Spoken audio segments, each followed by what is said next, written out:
real Kyper and Bourne on Sportsnet 590 The Fan. Have we got a show for you? Jam-packed the next 2 hours as the Toronto Maple Leafs head to the world's most famous arena to take on the New York Rangers. In about 20 minutes, we'll catch up to Sportsnet.ca. Luke Fox down at the Garden. We'll also check in about 45 minutes. Hockey Hall of Famer, six-time Stanley Cup champion, Mark Messier. No big deal. No big deal there. Mark called Ovechkin's 800th goal in Chicago. We'll get his thoughts on being in the booth for something like that. And then in the second hour, the guy that started it all, David Amber, with will he or won't he break Wayne Gretzky's record? Right. So a terrific couple of hours. We're glad you're on board wherever you're watching and listening. Our YouTube channel, Sportsnet 590 The Fan, iTunes, Spotify. Give us a rating and a review, a thumbs up. We love all that stuff. Yes. Just prior to coming into the studio here, it's always nice. We see Tim McAuliffe every once in a while. Yeah. His terrific show, Tim and Friends. Their desks right beside us. And he says, Kyper, you're trending. And I'm like, that's am I trending? Really? I said, oh, it must be for my new Next Rewards app where you can play tonight's football game, Seattle and the 49ers. If you use my code Kyper19, you get 250 points. And that's awesome that I'm trending because of the Next Rewards app. Unbelievable. The success you're having with that app, the Next Rewards app that Nick Kypreos owns, has been tremendous. You should have seen me build this thing. I know. You're writing code. I saw the ones and zeros every day in your desk. White coat, pocket calculator. The golden retriever meme, the I have no idea what I'm doing in a scientist coat. I wore glasses the whole time I built this thing. Bunsen burners on your desk. Yes. Yes. Sammy? Yes, Kyper. Is that why I'm trending? No, I think it's because of Pontus Holmberg's next contract. So it's funny because yesterday we talked about that. Yeah. And you brought up like the offer sheet or whatever. And looking back on it, I guess it was a little bit more ridiculous. No, it in wasn't. the moment that it was not. Like I didn't even think of it as We're just that. talking I know. about the No, Leafs. it's just not. shooting the shit. That's what it That's is. exactly what it okay? is. But you God. know social media, they'll take everything literally. But he's And- a 23-year-old six-round pick, played 15 games. How many GMs in the league know who Pontus Holmberg is? Listen, it's not the conversation was built off of Pontus because I like him. Yes. I know. Okay. I know. The whole thing was really, I only came from it from a different way now to look moving forward. Yes. And everybody wants to go see how many offer sheets have we seen in the last 10 years? And it's like, it's not about the last 10 years. It's about what maybe the next 10 years will look like and how you can build. You know, John Shannon's got this book out, which I got to get, but and it's called Evolve or Die, I think is the title of it. Yeah. And that's the way I look at offer sheets moving forward. Yep. That it hasn't been an option in the past. And if you want to get better, and I put it up against a Tage Thompson kind of attitude where you have to hedge. And it's a terrific tool moving forward for any team to start hedging on players like Pontus to maybe go a little bit above a 1.4 million, which is safe, to 2 to 1. Would that be enough to get players like Pontus? That's where the conversation stemmed from. But then the real reason. Hold on, I just want to say. No. Let JB. I just want to weigh in on that and say, you know, I thought about this on my drive home yesterday. And if you told me next 5 summers, will there be over or under 4.5 offer sheets? I'm taking over. Like, I know it hasn't happened, but this is my biggest gripe with how we talk about sports. This has happened, so this is what's going to happen. It's not the case. Especially now. Everyone's jammed against the cap. Everyone is learning to maximize every possible efficiency, and I think we're going to see it utilized more, if you even are, if it is just one a year. If you are an analytical Not that I think it's from department Holmberg. and you're heavy on it, and it is a tool for you, how do you ignore it? Unless you're just scared. because you're going to upset another team. And I think those days are over because what can they do? I think those days should be over. Yeah. But do I think that maybe there's a couple of nervous general managers of upsetting the apple cart? Yeah, I do think they still exist. Yeah, well, I remember the whole thing, like Brian Burke taking it personally and talking about offer sheets and how Kevin Lowe, Edmonton Oh, Oilers. Penner, right? Yeah, there's an Dustin offer for Penner, and he ends up in a barn fight in Lake Placid or whatever. I think the NBA, it happens all the time. I've just never understood why. It's just part of the business. It's a league where you are competing. It is a cultural thing, though, that it has not been accepted sure. in hockey, but it is coming. The same way that player movement in the NBA is coming to the NHL. So we got to talk about your article, Kyper. Yeah, but the real reason you're trending. Toronto Star, it's Thursday. I've been writing an article all season long for them. It stemmed off of William Nylander, the next level he's gone, the acknowledgement of an elite player now. Yeah.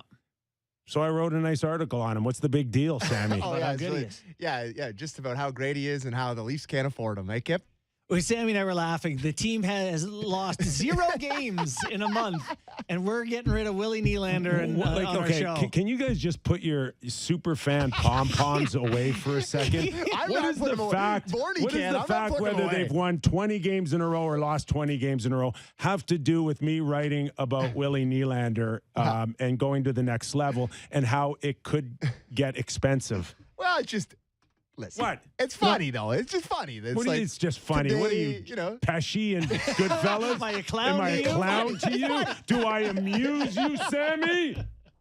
What is funny?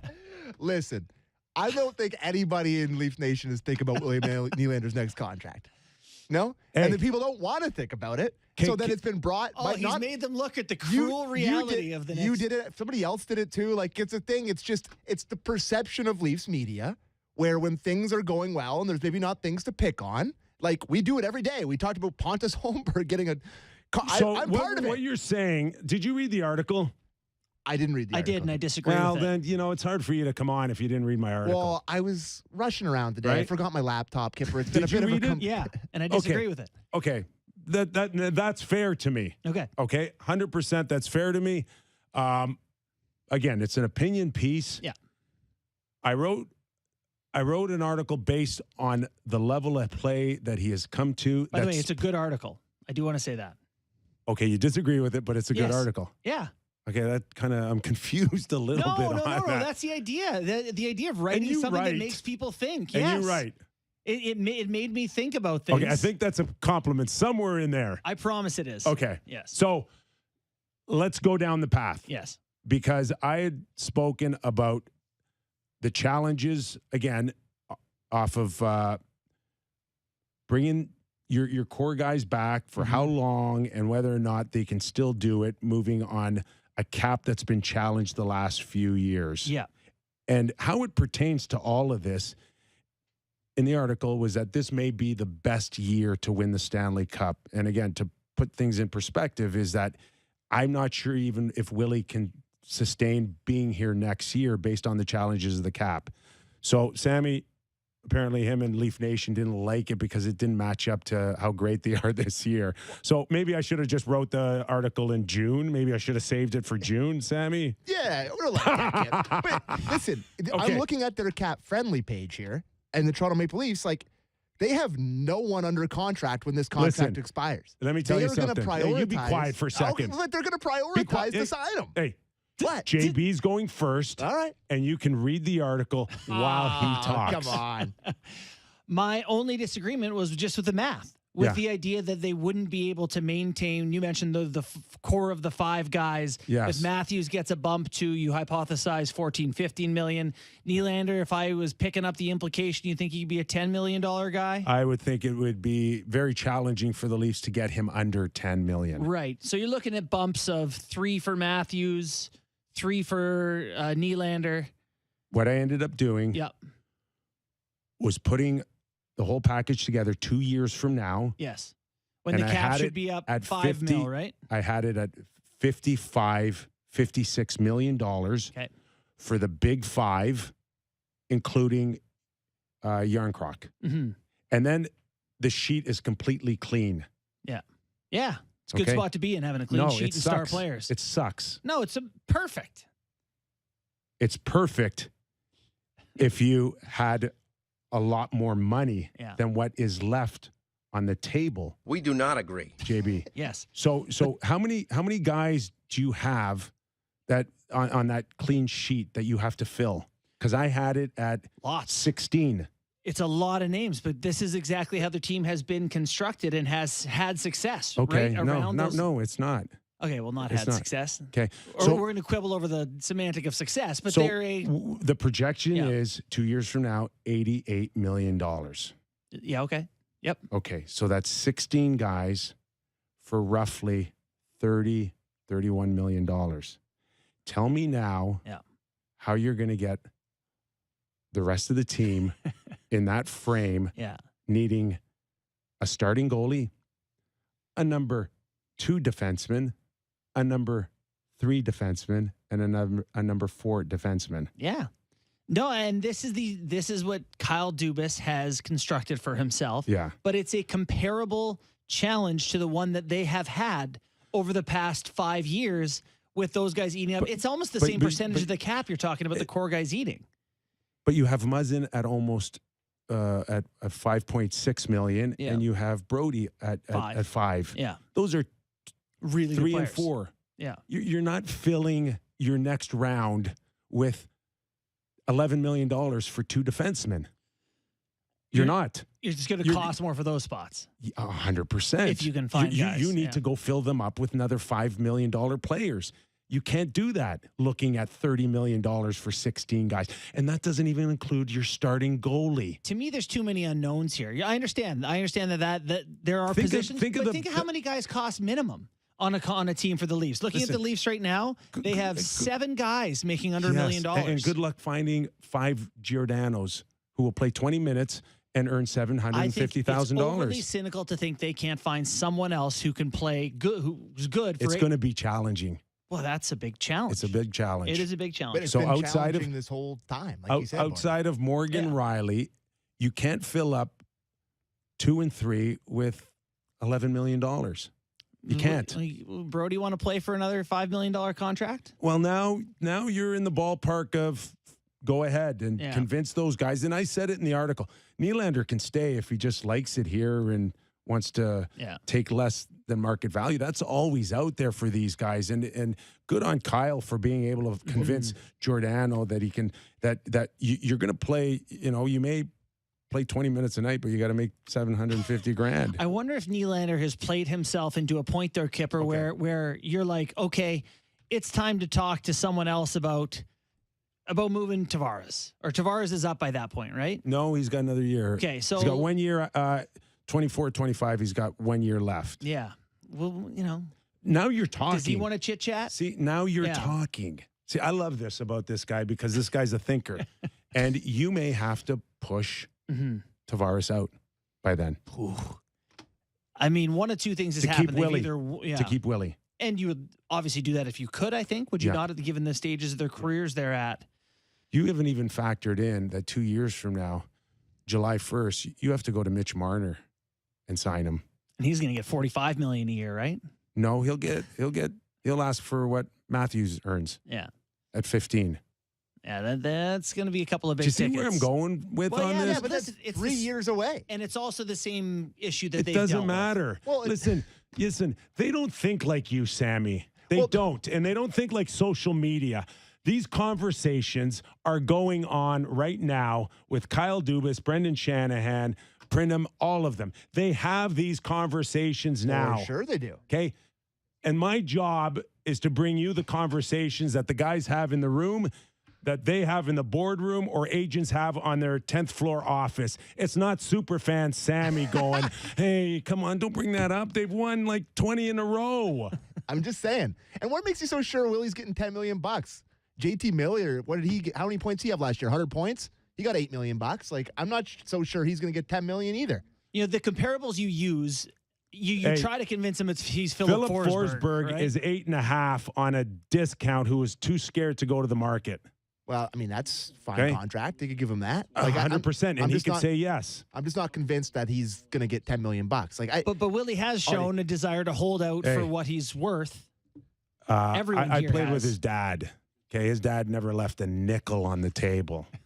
Okay, and well, this guy also held out until literally the last minute. Yeah. So, listen, listen. it's going to be an interesting one, no doubt, in 2 years. He is heading for a 40-goal season, a 90-point season, and there will be a strong desire from other teams to gladly sign Willie Nylander. Mm-hmm. How much he wants to remain a Toronto Maple Leaf is on him.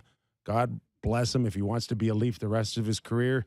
But by the time he gets to this July 1st, and Pasternak is already gone and probably in the vicinity of 12, even if Willie says, okay, I'm not Pasternak, but not $2 million less. I'm not $2 million less. Yeah.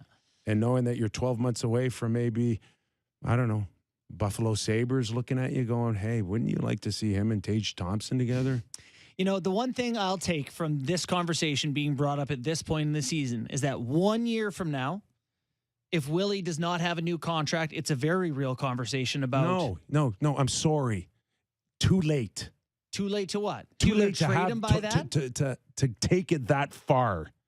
Okay, we are now. You want to talk about evolve or die? Mm-hmm. You don't let Willie, you don't let Matthews, you don't let your top guys go to July 1st UFA, and then you're No, but you let him holding. go to the deadline. Sorry? You can let him go to the trade deadline when you figure out, okay. No, it's too late there too. It's too late because you will not get value for moving them. You will get rental prices, which is a first and a pick, unless you know that you can lock them in long term. Now you've got a different conversation. Now you got more of a hockey trade. Right. But if you're Bo Horvat now and you're thinking about rental, you don't go back past a first and a pick because you're just renting the guy for 30 games. Yeah. You don't blow your brains out for any of them. Do you think if they don't sign Willie next summer, they'll talk about trading him before the season? is Do he still not let assets like this walk out and burn you like Johnny Hockey did for Calgary. That is a major lesson learned. Yeah, I don't know, man. I just feel like if you don't have Willie under contract next summer, I still think you got to go into the season, see how things are going. If he's playing well, what his numbers look like, and keep trying. And if you think you have you lose in the second round here and you think you can win a Stanley Cup the following year, you take the chances of him walking out the door for nothing then? Yes. Consider it. Yeah. Absolutely. I mean, part of this for me is That to me, with all the assets you've lost the last 3-4 years trying to chase this thing, yeah. I think it's crazy you would let Willie Nylander walk out the door for nothing. You're not going to compare him to the other guys that walked out the door. It's a different situation, right? Like he is part of the core four here. None of the other guys are part of the core four. Yeah, Hyman's as close as it got. For sure. But it's just you're not going to. I don't know. Still in your Willie's moving, boys. He's trending up. He's trending up. He has turned himself into a major player here for the Toronto Maple Leafs. And there is arguments to say outside of Mitch Marner's consecutive streak, Willie's going toe-to-toe for him for being the best player this season. He's been great. He's been great, no doubt about it. And that's, I think that's part of why people are frustrated. We're having this conversation instead of just standing up and going like this. But let them get at that on another bogus podcast. There's plenty of those. Yeah. Hey, listen, I get it. I understand. These are real conversations happening by real people that are close to the team. I see them seeing this coming too. I do know just that Kyle loves the Lou Lamoriello. You have time, use it. I don't know if they're going to rush or jump the gun. He's eligible July. Riley, they jumped the gun. He's eligible July 1 with Matthews. Yeah, but everybody's talked Matthews and no one's talked about Willie. Well, yeah, I think they're probably both going to sign a contract on July 1st, the Leafs. It's going to be fascinating. Great drama for will our show still be on the air July? But we're doing an emergency podcast. We are 100% doing a midsummer pod. From the course. Yeah. Should we talk about hockey? Well, sure. I don't even, what's the point? They're going to lose all their stars. No. There's no point to even talk about the team. No, because I don't even feel like watching hockey anymore. No, this is a good game tonight, guys. This is a good matchup for both teams. This one is not Anaheim. It's not just another team, one of those bad teams that we talk about. Rangers have just beat the Devils, the Avs, the Golden Knights, and the Blues before this game. So four good teams. They're good teams. It's funny though. I think in those 4 games, they probably from your world analytically, they have not been great. They give up some quality scoring chances again. Shesterkin's playing better, so it's those last 4 games probably have a bit of a look that they had a lot last year. Yeah, well, and it's funny because the games before that, they lost to Chicago, they lost to Ottawa. Like, they're back to their old tricks, which is getting great goaltending and good finishing. Beating the Devils is obviously no small feat this season. Not many teams have done that. So big challenge for the Leafs here tonight. Okay, we're going to the most famous arena in the world, Madison Square Garden. All right. With our good buddy Luke Fox taking in the morning skate. How's the vibe in Broadway, Luke? It's fantastic.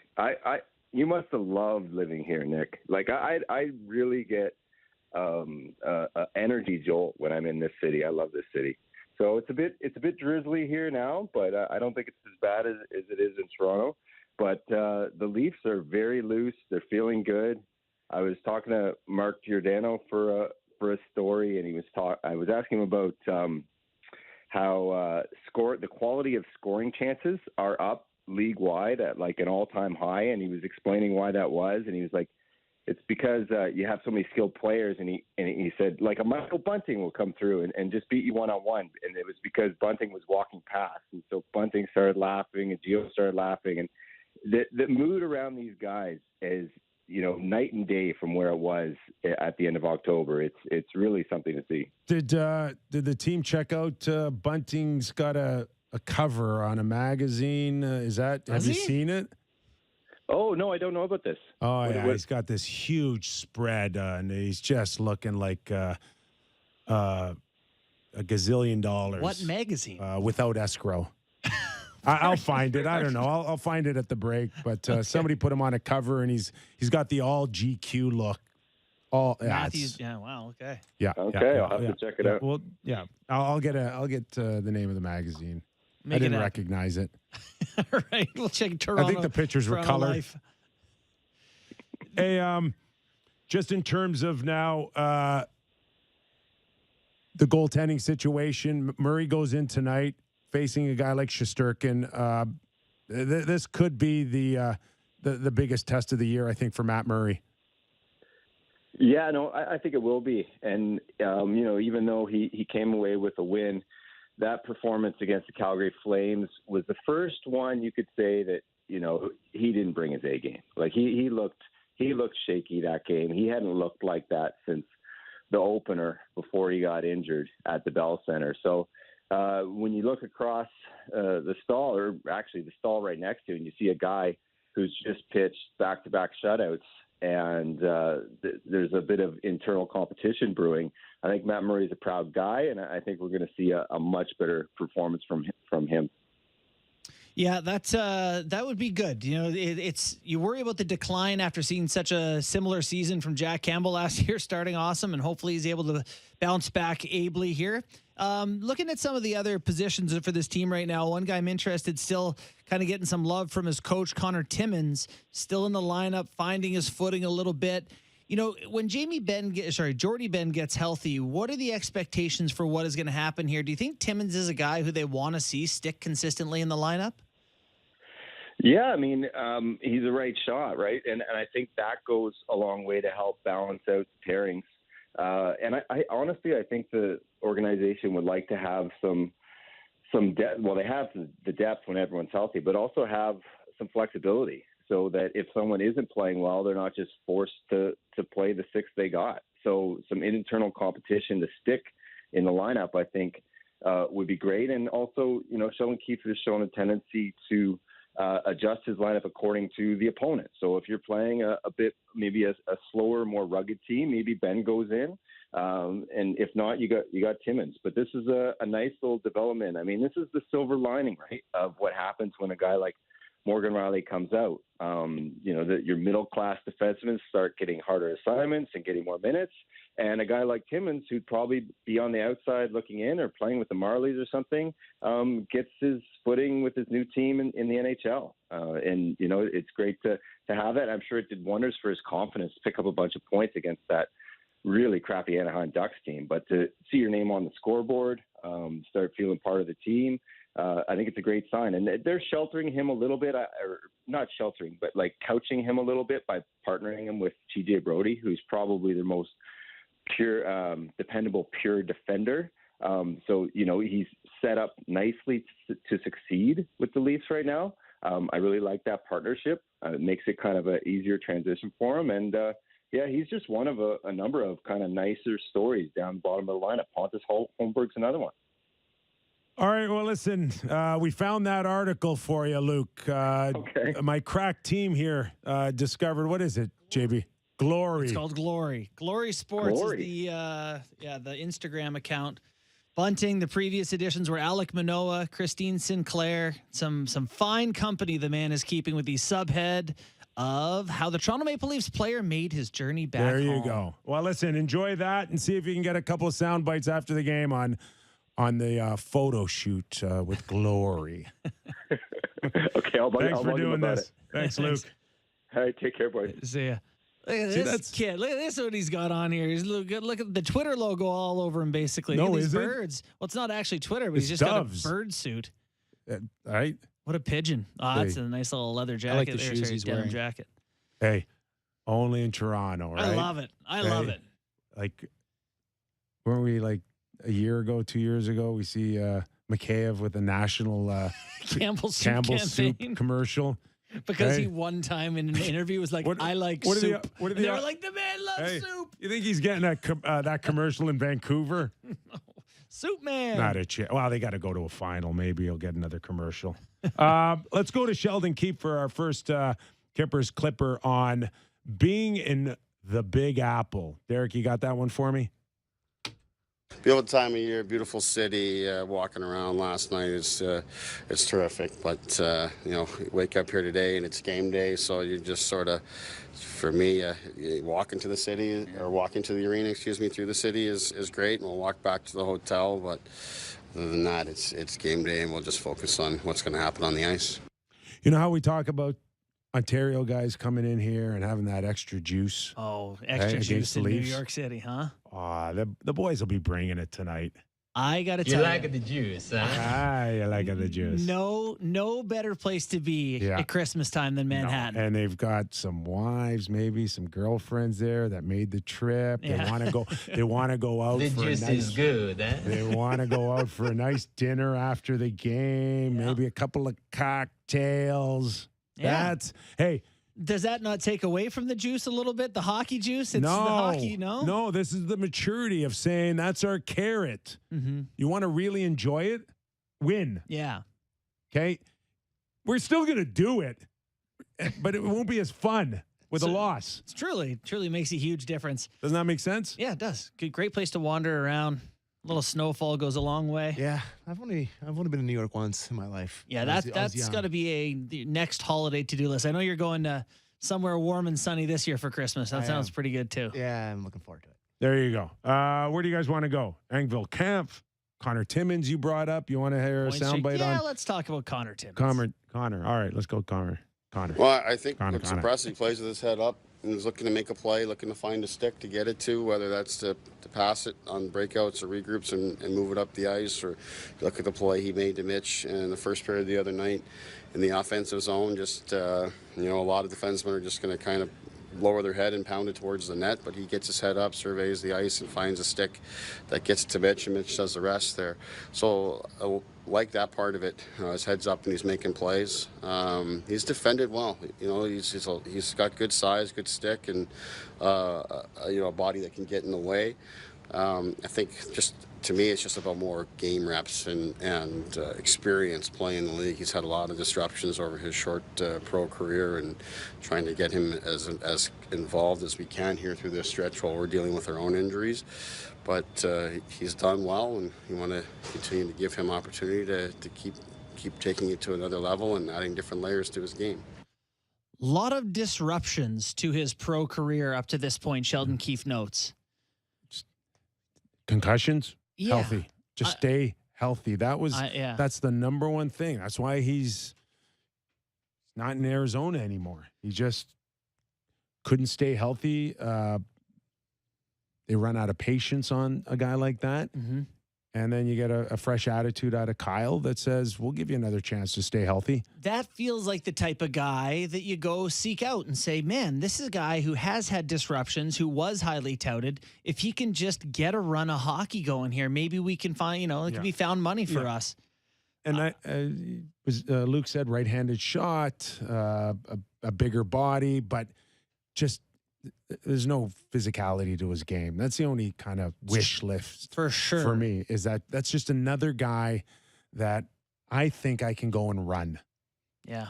No, it's very possible. He definitely, I don't want to say he's hesitant, but yeah, it's just not part of his game. Yeah. It's not an element that he has. So, Yeah.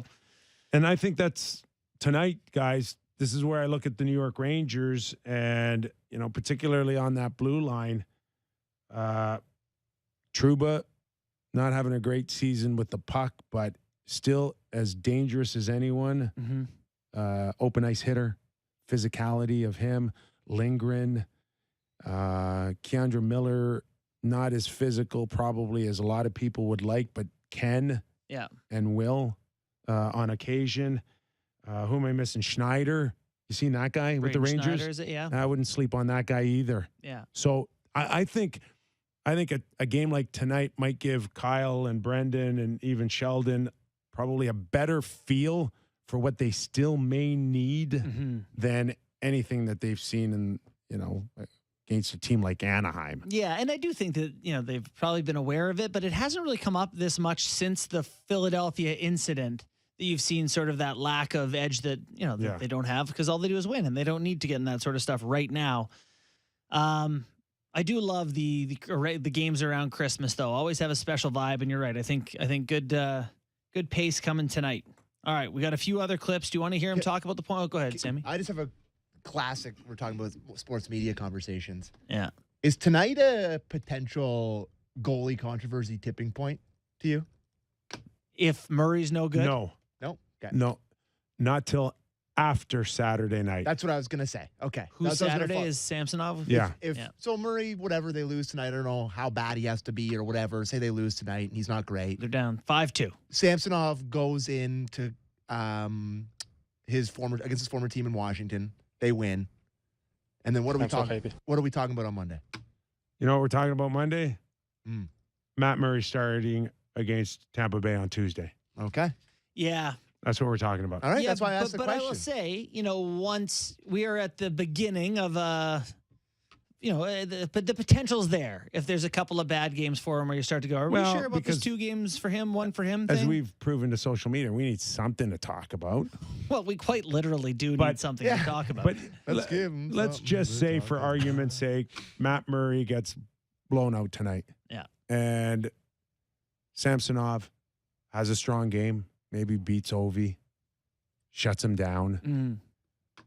Still Matt Murray start Tuesday night, boys. I mean, you don't let a guy build up that many chips just to crap all over him. Yeah, you lose a couple. Listen, I'm not saying with the coaching staff and with the people, with general manager Kyle Dubas and everybody, but I think it's already starting to.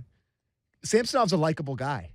He's a really likable guy. We play his clips. Fans seem to like him. People gravitate towards that kind of guy. That's a nice warm-up for me, yeah.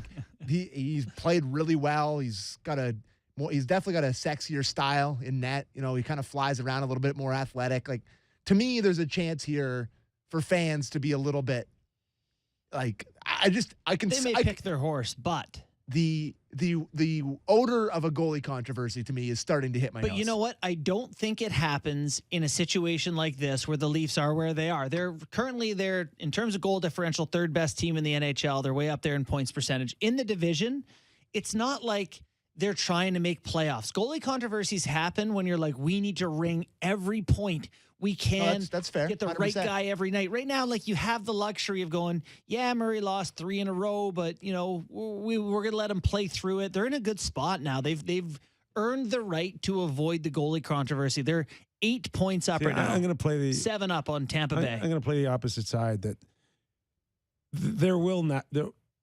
It's been set up to set up those conversations, though. 100%. For sure. So if you want to flip nights, if it does happen, despite what you say, it's because it was laid out that way. Hey guys, come on in. Best man wins, and let's giddy up and go.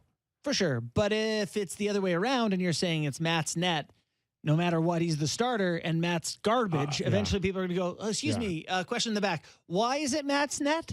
It's going to happen regardless if one guy's not playing well. And they've never really established anybody as a true number one. So you're right that they're definitely like, we prefer the guy who has another year on his contract. They've left it in a way where a couple of bad starts would naturally push the other guy forward. Think there's a chance they would sign, if Samsonov's good for like another month here, that they would sign him before the season ends? Or do you think regardless, that's a summer decision? I guess you got to see everyone else's contract first. Yeah, just tell me if you're the agent for Samsonov right now, and I don't even know who that would be, but I bet you it's Dan Milstein. You're at Decent guess. You're a week out of Christmas, and you've got the best save percentage and the best goals against average. All right, let's hear your offer. What'd you offer to Jack Campbell last year at this time? We'll take that. His agent's Don Meehan. Don Meehan, okay. This time last year, you would have thought that if they would have come out of the gate and gone around 4 for Jack Campbell, it could have got done. Right? Yeah. Thank God it did. But then he got better, and then the number went between 5 and 6, and we know just move on. We know where it went on. But so tell me something. What would you're Kyle Dubas right now, and you want to get ahead. You're hedging, right? Yeah. You're going for it. I've seen enough. I've seen enough up until Christmas. I want you around for the next 3 or 4 years. What are you offering Samsonov? I'm offering him the chance to play for the rest of the season and earn another NHL contract. Bingo. Okay, there you go. You threw it out there, not me. Yeah, no, I know. There is absolutely no way I'm going long term with him. No. Just zero shot. You have to keep him hungry. Like, this is what I think this is part of the, they're every time they get a chance to talk about him, right? Boys, they're like, oh, he's bought in completely. Mm-hmm. Everything so we've he's so given committed to to him, it. All of a sudden, he's got a 6-year deal. It's like, maybe let's just play off that part of it where he's committed and hungry and looking for a contract as opposed to giving him what he wants. Eventually, though, you gotta say yes to somebody, and you gotta. Yeah, you got Matt Murray next year, and then you can bring in another goalie reclamation project that they do every year. Here comes Aiden Hill. To me, honestly, you can't making up names. I like Samsonov, and it's been a wonderful start to the season here, but I've seen the other side of it with him. We've seen how it goes downhill pretty quickly.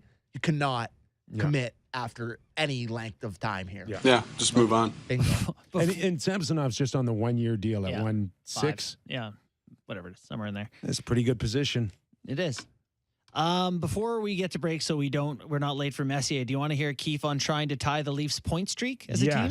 Good. Yes. And how many is that? He's got 15 in a row right now. Cool. I know. We've done good things to put ourselves in a good spot. I think you don't aspire to reach any sort of milestone or record or anything like that. You're just trying to give yourself a chance to win every game you play. Fundamentally, as a coach, I believe we can win every game. So no matter what's happening, that's my approach, and that's how we go about it. No matter who's in or out of the lineup or what's happening in the schedule, you go in and prepare to win every game. Today is just another game for us to continue to build on the things we've been doing. All right. That's his story, and he's sticking to it. Well, the Leafs record is 16 games in a row. They can tie it tonight. From November 22nd to December 26th, 2003. 14-0-2 and 16 games played. One record. I can't keep up with all the records. That's what I was just gonna say. Do you ever think how sick Keefe is of being like, oh yeah, we set the record for points last year. Mitch Marner set the Leafs record. Matthews record. And then he's like, didn't you guys fire me a month ago? No. How about the first round out of that? How about that instead of all these records? Like, he would trade in every one of these stupid records that, like, hey, they're not stupid. I shouldn't say that. Matthew's 60 Just goals. believe, buddy. Believe. I also think Well, no, because of Gary, we're just on a death march to play a 7-game series against the Lightning. I don't believe in anything. Do you think that these guys look at these 6 first round in a row and they really resent the first couple years? Because, like, you can't really say it was their team then, can you? Like, when it was I think the first 2 years with when they lost to Babs and Bozak and JVR and when they lost to Kadri the and, Caps, when they took them to 6 games the year the Caps won the Cup. Yeah. Was an incredible year. We got a break here. And then the next year with Boston was another really close series where they went to 7 games. But then after that, it's kind of it's on them. Yeah. Okay. Anyways. Okay, we're going to take a quick break and come back with the 6-time Stanley Cup champion, ESPN analyst, and the guy that gifted me a Stanley Cup ring, Mark Messier. After the break, you're listening to Real Kyper and Bourne.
This is Real Kyper and Bourne on Sportsnet 590 The Fan.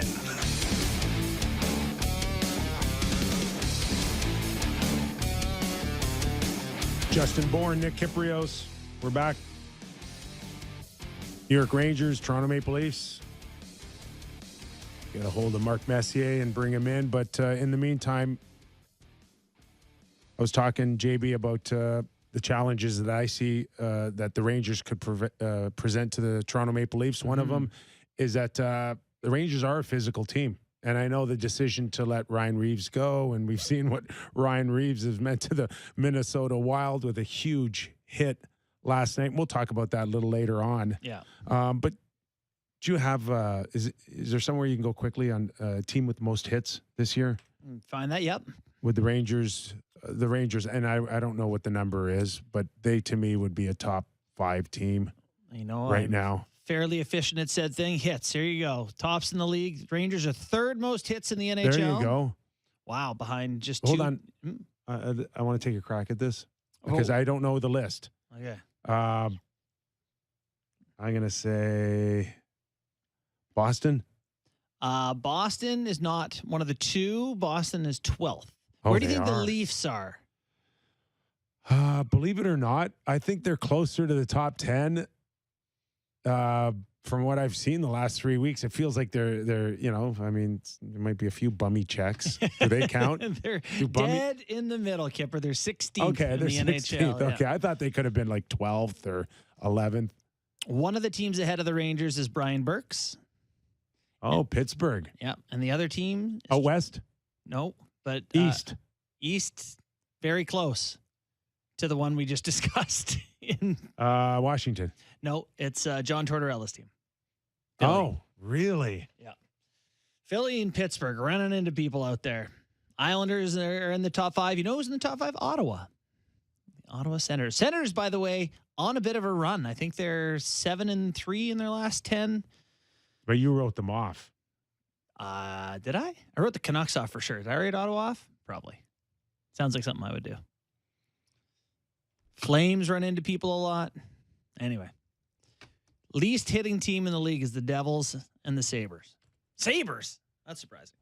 Did Ryan Reaves leaving the New York Rangers kind of surprise you after kind of the whole thing with Tom Wilson? Yeah, that's like why they changed over their front office, wasn't it? That they didn't have enough toughness in the lineup? That pretty much cost Jeff Gordon and John Davidson their job, wasn't it? Yeah, they got Sammy Blaze in the deal that they got hoodwinked on. But yeah, their D is pretty physical. I guess I'm a little surprised they moved on from him, but sound like he wanted to move on.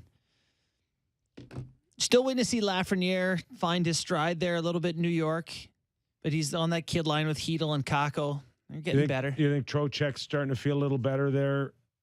It was a big decision to go get him. The decision of letting Ryan Strome leave. He went on to sign with Anaheim. Yeah. There seemed to have been some good chemistry between Strome and Panarin. Mm-hmm. But they went out and got what we thought was, I don't know, more physical Trocheck. Yeah.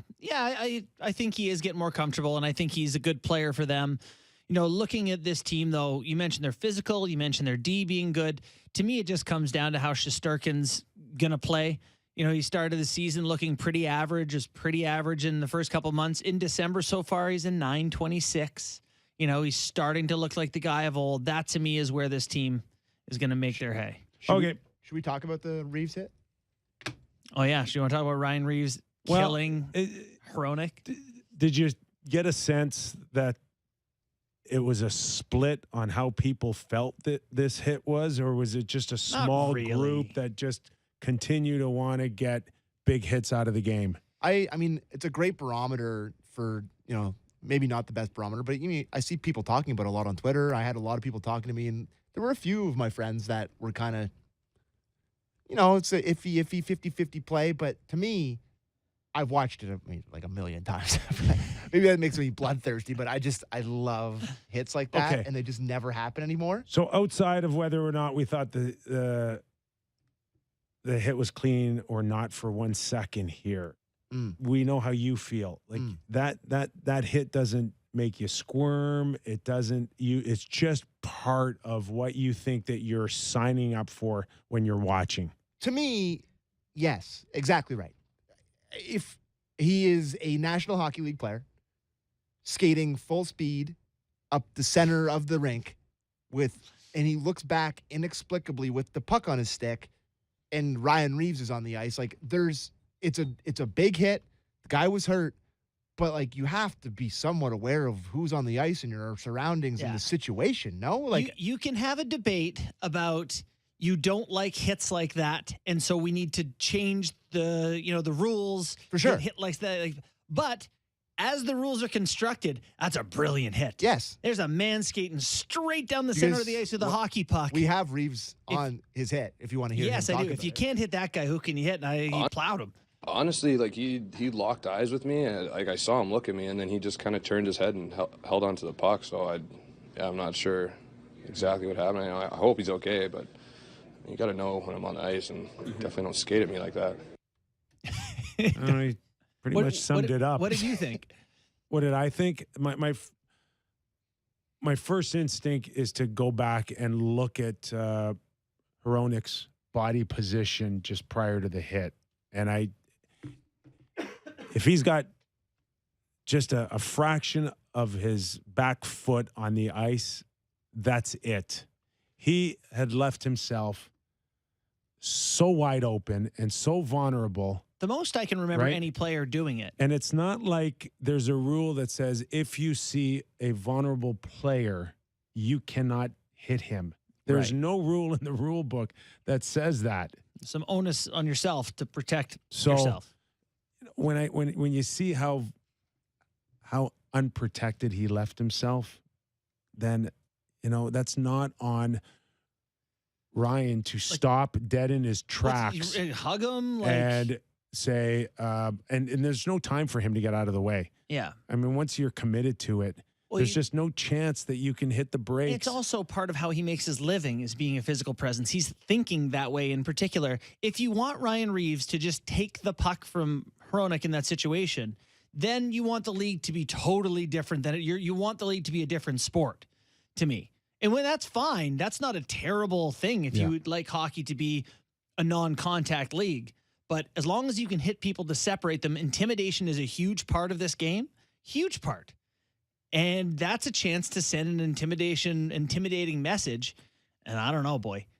Coming down the middle on the Rangers, on the Wild, you got to think twice. Okay, as promised, Mark Messier will join us now. Hey, Moose, thanks for doing this, man. I know you're a busy guy. I mean, you're on the Ovechkin circuit, are you not?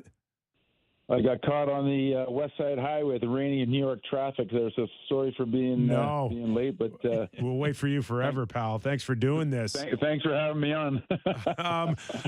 We know we got the Leafs in New York, and I want to get into that. But the other night, watching history, 800 goals, and you were in the booth. You and Cheli, Chris Chelios called the game with Steve Levy, and you were in a color situation. So just give me a 6,000 foot view from what you were able to take in that whole night.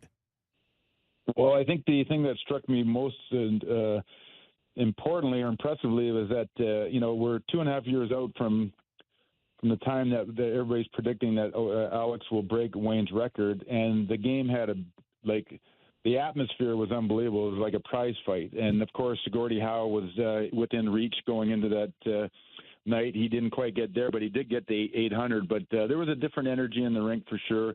And I don't know if it was just me and Cheli a little nervous going in to do the color position, which is very difficult. But it was great to see. And Alex didn't disappoint.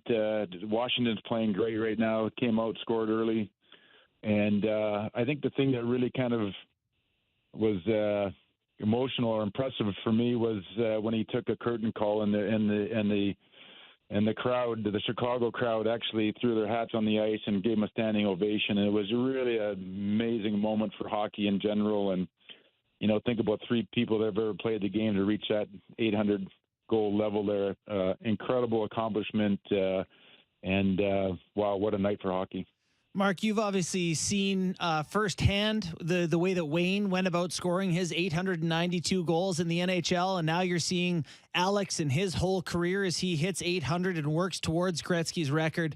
What are your thoughts on the differences? There's obviously clear differences in the way they've gone about it, but what do you think about their playing styles and just how different they've gone about achieving their big totals? Well, Chelly said it best on the telecast the other night is that, the thing that I think strikes everybody about Alex is that he scored 800 goals, and when he scores, he still gets as excited as he did in the first goal. He has a passion to play the game. He has a passion to score goals. He's driven to score goals, and I don't think I've ever played with a more driven person to be successful than Wayne. In practice, he was ultra competitive. He worked hard in practice, on the ice early, off the ice late. If he got one goal early, it was trouble because, my dad used to say once he got the bit in his mouth, there was no stopping him. And Wayne made you play 60 minutes. He was going to try to score no matter what the score was. But I think it's the overall just sheer passion for the game that if you had to compare the two, that would be it. Obviously, the styles are completely different. The way they score, the size of each player physically, but the passion and the drive to score goals was very similar. Mark, when we also look at when Sid and Ovi came in the league together in 2004, 2005, and this is not to diminish Ovi in any shape or way, but it almost seems like every other year they were creating new rules to open up the game and to give these guys an opportunity to shine. And I certainly look at our era where it was just, hey, if someone wants to ski behind you with a hook or interfere or, all the things that you needed to do to fight through and score goals, it is still quite remarkable what Wayne and you and many others have been able to do to get those totals up. Yeah, you're right. I think, the game does evolve. It does change. And I think for the better. I think we got into a place, not long ago, maybe 2000, late 90s, 2000s, where the game might have became a little bit too stale. Not enough offense, too much, of the hooking, holding. It didn't display or showcase the incredible speed and skill that the players have. And I think, if you look at it just pure from an entertainment standpoint, hockey is the most, in my opinion anyway, is the most entertaining live action sport there is, with the speed, the body contact, the skill of, skating 25, 30 miles an hour, balancing on razor edges and stick handling. And, as you see McDavid and the young players and the skill that they play with. So I think from that standpoint, there have been some rule changes, but I think the rule changes have only made the game better in some ways. I do miss some of the, or I do get frustrated at time with some of the calls that we all look at and, and say that would never be a penalty, 20 years ago. But it's not 20 years today. The rules are in there for a reason. And I think, it doesn't matter, when you played, when Gordie Howe played, or Rocket Richard, or Wayne Gretzky, or Mary Lemieux, or, now Sid and Ovi, to put the kind of numbers and statistics that they've put up, they've earned. That doesn't come easy, and it's just been amazing if you just look at those two players when they came in the league, what they've meant for the league, how lucky both organizations, franchises are to get two generational players, franchise players that can, change the trajectory of those franchises, and how lucky they've been. My hat's off to them. And I would never use rules or anything as an excuse for what we did or couldn't do, or what they've been able to accomplish or what they couldn't. They've earned it through hard work and sheer determination. Mark, I want to ask you about the Toronto Maple Leafs. This is a team that has had a lot of success here going back to November 11th. And most specifically, I want to ask about the thing that, you've got your name on a trophy for leadership. This is a Leafs team that has a ton of success, regular season success yet hasn't been able to get over the hump. I look at the core of this team, and you've got John Tavares, and you've got the superstars that have been drafted in Marner Matthews and Nylander. Do you think it's on a guy like Tavares to step up and be a leader? Can he pull them through? Do they have to have leadership collectively as a group? Like sometimes when you come up against a challenge like this first round sort of hurdle they're coming up against, they just need a little boost. And does it have to come from that one guy, or can it come from the group? Well, I think it has to come from the group for sure. I mean, I look at all the years that we were able to win in Edmonton and how many leaders we had in that dressing room. Quiet leaders, vocal leaders, leaders that led by example, leaders that knew how to conduct themselves off the ice, how to manage the press. I mean, then coming to New York and ultimately the team that we had in New York, and someone just wrote a book called "No One Wins Alone." I'm not sure his name, but but it's so true. And leadership is the same thing. You need leadership from everybody, and everybody's got to feel part of that leadership. And of course, there's going to be some younger guys that with not as much experience or not sure what to do at certain times, but then everybody fills in. And when you talk about the Leafs, there's plenty of leadership on the Leafs team now. They've been through some war. They got some scar tissue. They've had some failures, which only should make you more determined. But ultimately, when you talk about the core, the core is incredibly important, and you can't win without an amazing core. But you also can't win without an amazing group of role players. And I, take my hat off every day to the players in Edmonton and New York that we won with, like Kyper, like Mike Hudson, like the guy, great Eddie Olczyk, Doug Lidster. I mean, the names go on and on and on. Those are the guys oftentimes that will take a great core that's good enough players with the experience and put them over the top. And so I think oftentimes that part of a team and that team chemistry gets overlooked when you talk about is a team good enough to win. And I certainly know the importance of players like that, and thankful that I was surrounded by great character players that understood their role and did their role willingly and did a great job doing it. You bring up an interesting point when you talk about like knowing whether or not you think you might have the right role players to win a Stanley Cup and whether or not you need to make changes. And we were humming along in 94 as a top team. Yeah, we made, I think, 6 or 7 changes, Mess. I'll never forget that feeling in Calgary before the trade deadline. And it's like, oh, my God, he's gone. Who's Brian Noonan? Who's Stefan Matteau? And just the major changes. And I'm just wondering now, Mess, with the hockey that you're watching today compared to like our era, and you're an evaluator like a Kyle Dubas, is the gap between what we see in the regular season and what goes on in the playoffs so great that it's harder to judge for him what you need now opposed to when we played? I don't think the recipe for winning has changed that much, even though the game has evolved in so many ways and the rules have changed in so many ways. I still think if you look at the past champions, St. Louis, Boston back when they won, the teams that have gone, Tampa Bay, the smallest defenseman on Tampa Bay was Brian McDonough, who's 6'2", 225.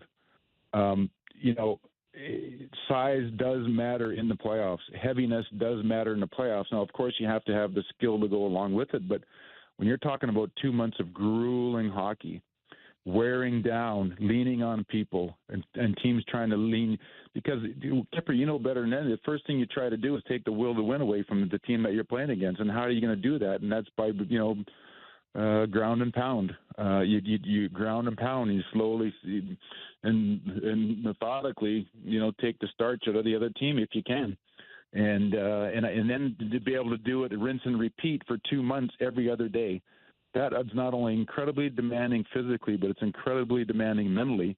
And if you don't have the kind of team that's able to withstand that kind of pressure that's being put on you, and then also deliver that kind of pressure to the other team over 2 months, then you got problems. So I mean, that's only one element, obviously, but for me, I think size in some of those key positions and some of those depth positions is critical. Is it, for you, just on the outside looking in at the Toronto Maple Leafs, is that the biggest question mark still for this roster, despite all the success that they've had?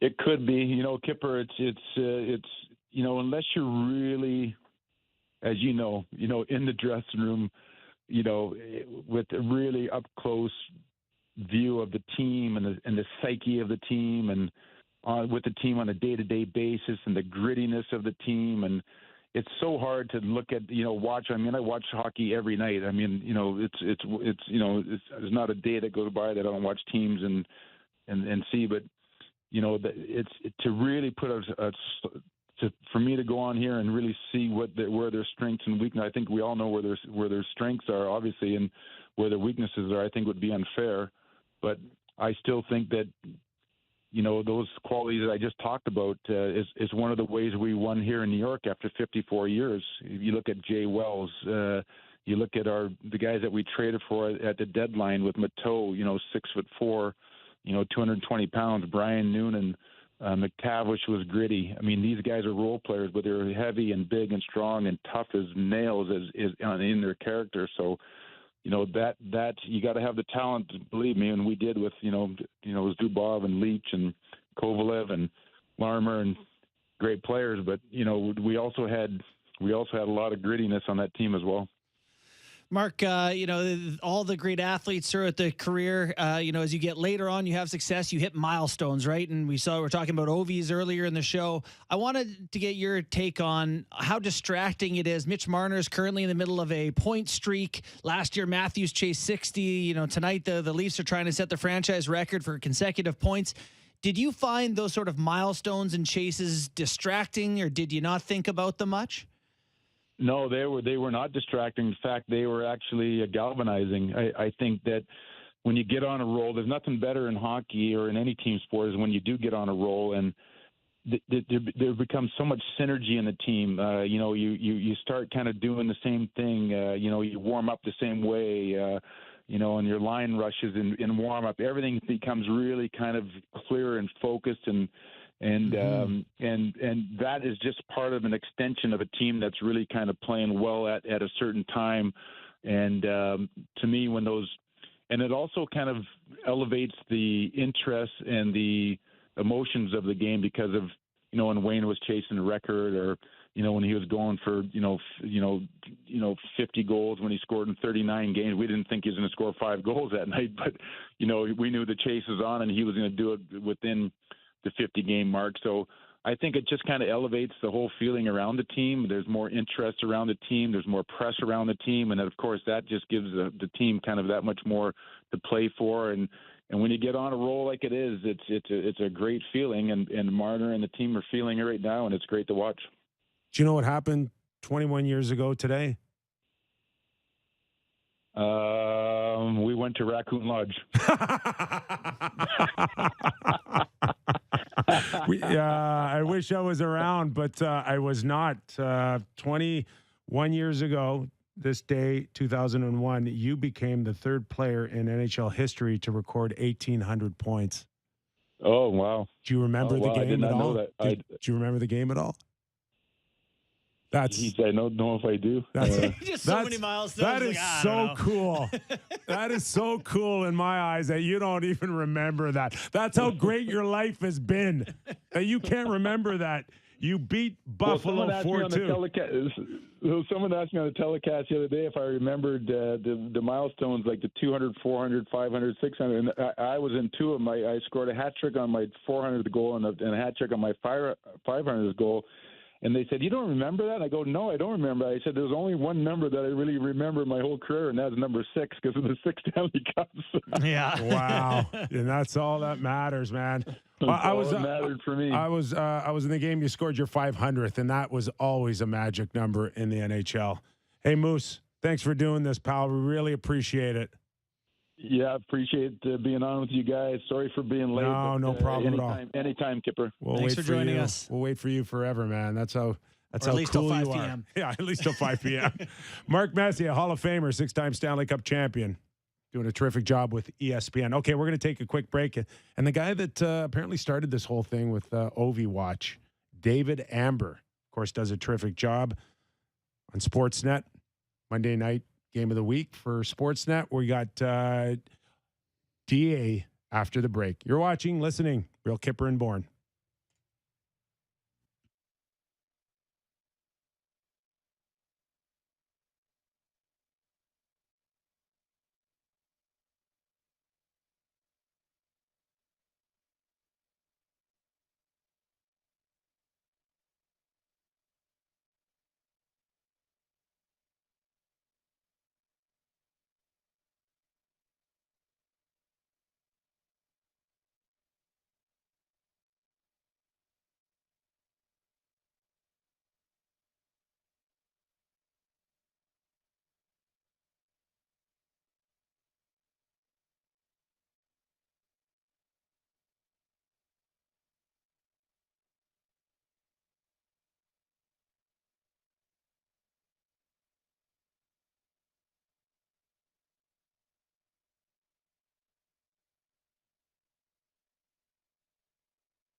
is Real Kyper and Bourne on Sportsnet 590 The Fan.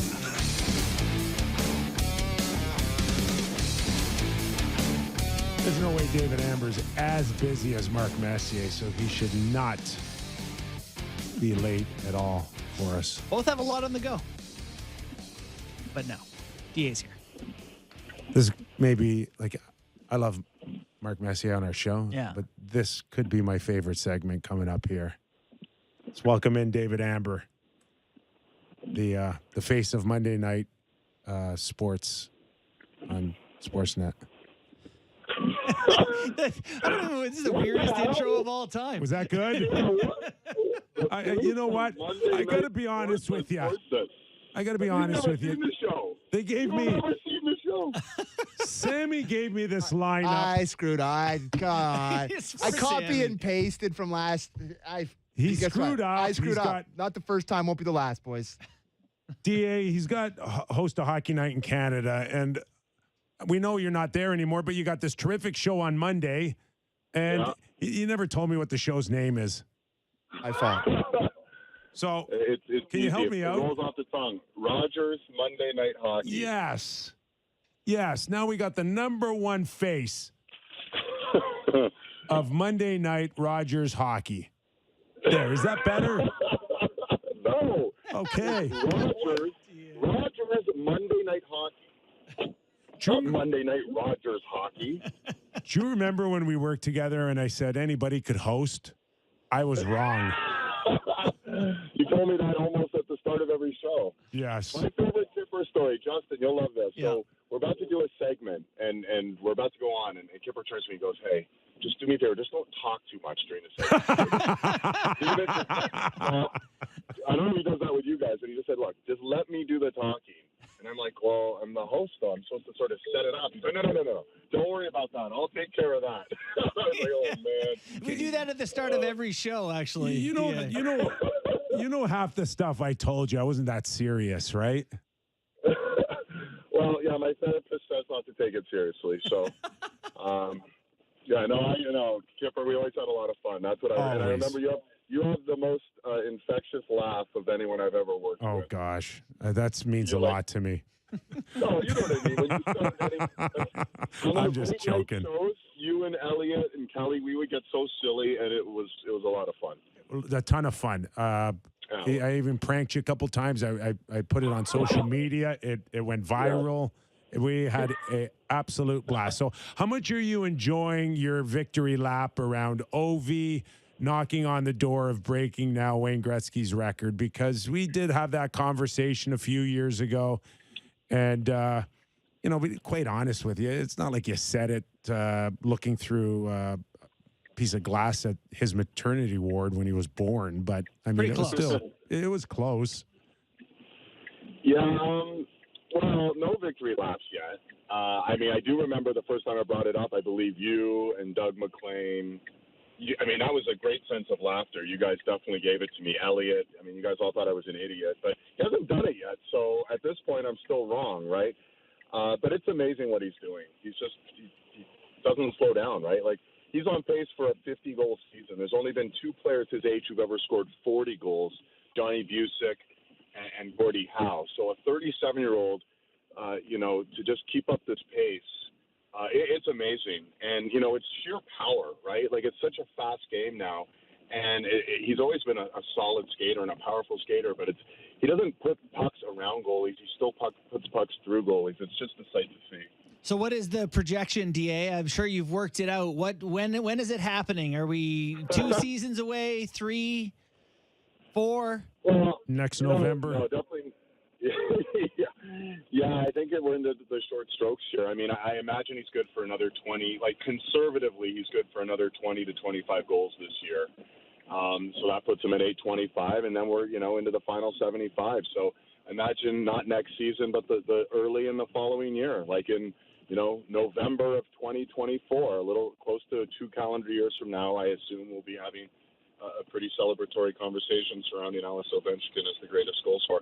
I'll be as bold as to say this, and PK Subban actually said it in the broadcast on Tuesday. for ESPN, he said, I don't even know if we're talking about $895 anymore. I think we're actually talking about 1,000. And to be honest with you, I think that's a more realistic, new adjustment. And I don't want to listen, 200 goals is not insignificant. That's huge. But, watching OV and how he scores goals, and the fact that, no one has been able to game plan against him all these years and still continues to not be able to. And the rules have now changed, as you alluded to earlier with Mark Messier. It's an easier league to score in than it was, during the first 500 of his goals. Leads me to believe he certainly could have 200 more in him. And if that's the case, we'll be staring down 1,000. And that wouldn't shock me, really. The two things I can recall that at least went through my mind when we first started talking about Ovi at 800 or breaking Gretz's record was, number one, the ability or inability to stay healthy, and he's certainly taken care of that. And the other one was, what's the roster going to look like? How good are they going to be? Are they going to be able to contend? Backstrom is a guy that has assisted on more of his goals than anybody, I think. So, and hasn't been in the lineup. So, they've had Kuznetsov, they've had some others, but it doesn't really matter for this guy. Didn't I read your article today? It said Nylander will be a Capital in 2 years. Or did I just Thanks for reading. I was concerned because Backstrom, there's a lot of speculation. He may never be back. We don't know. He was skating in a non-contact uniform, in practice last week. So that's a good sign. He's at least getting back on the ice. But yeah, that to me was one of the factors I had in why I thought he would set the record. It's like he had this consummate, point guy with him. The setup, man, the way Brett Hall had Adam Oates, and we've seen in other great scorers, they've always had that wingman with them.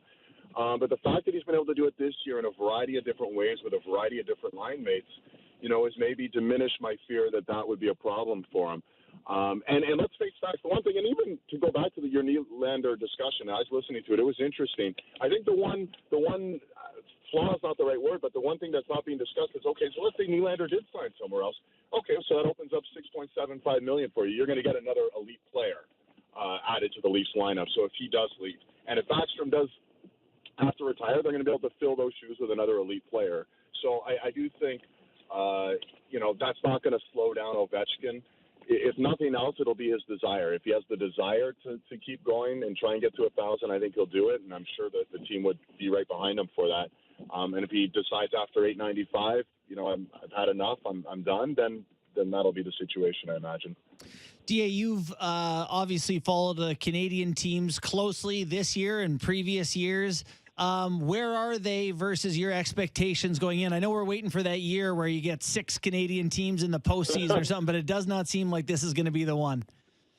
Yeah, Kyper remembers they called me bipolar Bobby or whatever because I'd be freaking out every Canadian team. Love your passion for the Canadian teams. Me too. Yeah, I don't know what's going on with Calgary. I don't get it. I really don't. And I know that they're not getting elite goaltending, and they had that last year with Markstrom. But above and beyond that, they seem slower to me. They seem slow to me, and they don't seem dynamic to me. They were way too top-heavy last year with that first line, but they don't have that spark that I don't know what's going on, and whether the messaging has gotten tired or the chemistry has gone south or what, but it's something I don't know how to explain Calgary, and it's a bit dumbfounding because I love the individual parts. I love the blue line, and I do think they're very deep at forward, but I don't know what the issue is there. The Leafs, let's wait and see, guys. We've been down this road before, but, it's been an incredible stretch for them, and I know, I listen to your show all the time. I know they're winning in a way that's totally unexpected, with a battered blue line and with a trio of goaltenders and everything else. But until, they're still staring down either Tampa or Boston. And that's so unfortunate because I think in any other division you have a better shot. But that's such a tough, 2 teams to have to, stare down. And potentially like Boston on the road looks almost impossible at this point. So it's still early, but we'll wait and see. But at least they're playing great. In Winnipeg, if I want to find something on the positive side of the ledger, congrats to Rick Bowness, hey? Like, it just seems the guys have the joy back in going to the rink this year. It was gone last year. Paul Maurice left, and he left probably knowing that maybe things were just spiraling out of control. And Rick Bowness has gone there and done it his way. And I think just given the guys a sense of purpose, the guys a sense of security, and they seem to be enjoying themselves. And that's really one of the great stories in the NHL this year, what the Winnipeg Jets are doing. Yeah, it really is.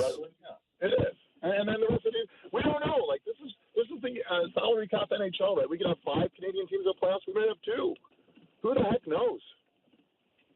Does that include Vancouver? And can you come up with any reasonable explanation why we're going through what we're going through with the name Bo Horvat? Oh my God! See, and here's the thing. And again, I'll get Would you rather pay $10 million for Bo Horvat or for William Nylander? I don't know, and I'm not even sure. It's funny when you throw out $10 million. I was like, is William Nylander a $10 million player? Last I checked, Jack Eichel's getting paid $10 million. Like, when you have a talented, high-end, skilled center, I view it much differently than a winger. So, you have an $11 million winger in Marner. There's only one other $11 million winger in the league, and that's Panarin. And obviously Pasternak's going to join that group. He'll probably be more. But Bo Horvat, wow. It is shocking to me. And how I view it now, guys, and maybe I'm simplifying it. Tell me if I'm totally out to lunch here. You signed JT Miller to that big 7-year deal. Were you choosing JT Miller over Bo Horvat? Is that what was happening? Because if you did that seems like a strange decision. That's the sense. That's the sense do you I think got. They consciously were doing that? They were aware as one of the other? Yeah, they were. From what I had heard, they were kind of playing off who's going to get the contract here. The problem is David, they don't see Bo Horvat as an 80-point guy like the Leafs see Nylander. They see him as a 50-point guy. Well, listen, do I think Bo Horvat's going to score? He's on pace for 52 goals. So I think he's going to score 52 or 53, whatever it is. And no, I don't see him as a 50-goal scorer. His career previous high is 31. But do I see a guy who leads the league in face-off wins? Do I see a guy with great leadership? He's a captain. Do I see a guy who wears, who drags guys into the fight? Do I see a guy who has all those emotional EQ elements you look for in a guy? Yeah, and there's value in that. I mean, you win, I think, with guys like Bo Horvat, quite frankly. So I don't think it can be strictly just looked at as, well, one guy's going to have 85 points and one guy's going to have 70 points or 65 points. I do think there's so much more to the puzzle. I look at Gabriel Landeskog, and that's the kind of guy you can really build a team around, especially when you have guys like Matthews and Marner. You can bring in a guy like a Landeskog, like a Horvat, that type of player, and I think it's a great complementary piece. So I don't want to base it all on skill. I think there's some other intangible things there that I really love in Bo Horvat's game. But I think the Canucks have made a mess of this. The fact that it's where it is now with their captain and a guy who's so well-liked and works his butt off and does all those things. And that's not a knock on JT Miller. I think JT Miller is a very good player. But it's surprising to me that they would kind of go this route with their captain. Yeah, I know Nylander's always been your favorite player on the Leafs, DA, so I'm sure you're hoping he sticks around for many, many years to come. The next question. Is that tongue in cheek? A little bit, yeah. All right. Sometimes I got to ask him because I'm old. Talking about Bo Horvat and the physical element, we were chatting earlier in the show about Ryan Reaves' hit on Hronek last night. You've watched the NHL, covered it for many years now. What are your thoughts on how hitting has changed in the NHL? Is this something that the game needs more of, less of? Do you miss it from, 20 years ago? Yeah, I mean, I don't miss players getting injured. I don't miss, it was really horrible to see Hronek leave the ice in the fashion he did yesterday. But yeah, like any fan, I think out there, you miss the physicality. I think what's happened now is you have guys going at such a fast pace. And a lot of them haven't been conditioned to be hit because, let's face facts, all the way down to junior and minor hockey, the hitting is much less a thing and the skill is much more a thing. Guys better have their heads on a swivel. If Ryan Reaves is out there, if Tom Wilson's out there, if Radko Gudas is out there, if Luke Schen's out there, you better damn well have your head on a swivel or else it might get taken off. And it's crappy that guys are getting injured, but I didn't have a problem per se with the hit. I didn't think it was a predatorial hit. I think, and you even heard Derek Lalonde say, Hronek would love to have that one back, right? He went in, for some reason he looked backwards with the puck on his stick. I know. And then decided to look forward, and there's a train in your tracks. So I miss the physicality of it. It's a different game and it's a fun game because it's skilled. But that's one thing you love about the playoffs is guys who aren't generally physical will get physical. And you brought up Nylander, so I think what the thing with Nylander, I think, which can drive some people mad in Leaf Nation is, we saw what he did in the World Championships after the Leafs got eliminated last year, and he's throwing his body around like a real heavyweight, and you kind of go, wow, I'd love to see that passion on a night-to-night basis with the Leafs as well. So I think that's the thing. I think Nylander, he's tantalizing with his talent, but sometimes you just want it on a more consistent basis, which I think is a fair thing to ask. Kind of like Kovalev, right? Like Anson Carter on our show that Kyper hasn't seen on Monday nights, Rogers Monday Night Hockey, says that Kovalev's the best player he's ever played with. He said he's the most talented guy. Yeah. And it was like, wow, imagine, if he had that light on every night, what he could be. And I think that's somewhat the same take on Nylander. And he's had a great year. This has been his most consistent year by a long shot. So it's official now. On Monday nights, you want big hits. You're fine with big hits as long as they're within the rules and regulations of what we've been accustomed to over the last 40, 50 years. Kipper, I'll forego the hits for your viewership on this upcoming Monday. But sometimes I drive by your house and I watch you. That's how much I love you. Honestly. So you're the one with the binoculars. Oh man.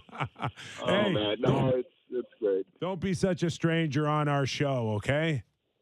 Yeah, anytime, guys. I really appreciate bringing me on, and it's been a lot of fun. Honestly, I listen to the show a lot, and the Leafs, it's tough to do radio when the team's doing so well. You almost want a loss mixed in, right? Because it makes it easier.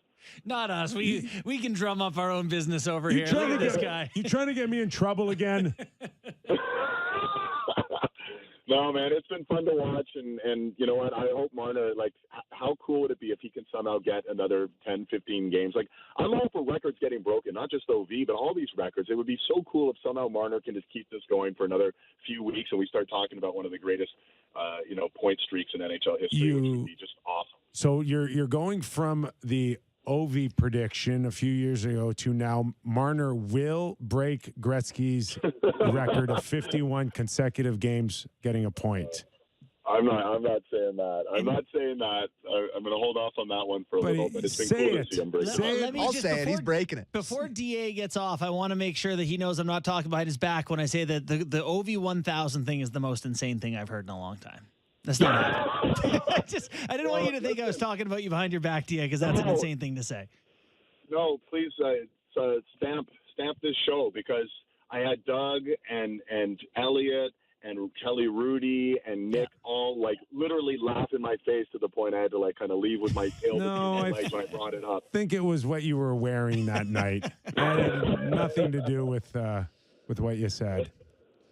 Oh, man. Well, listen, he hasn't done it yet. I don't think 1,000's crazy, but that's, again, maybe that's me just thinking he has the desire to do that. Can he play till he's 45? I feel like he's going to hit a wall. Look at the build of that man. He's got to just slow down. I was you 2.5 years ago, 3 years ago. Father Time is undefeated. Ovi's not going to be 60, and we're we can't believe it. He never slowed down. It's coming, guys. One timer. It's coming. So Justin, you're a math guy. You're a math guy. I am. 25 this year, he needs 175. 40 next year, I'm talking to 1,000 here.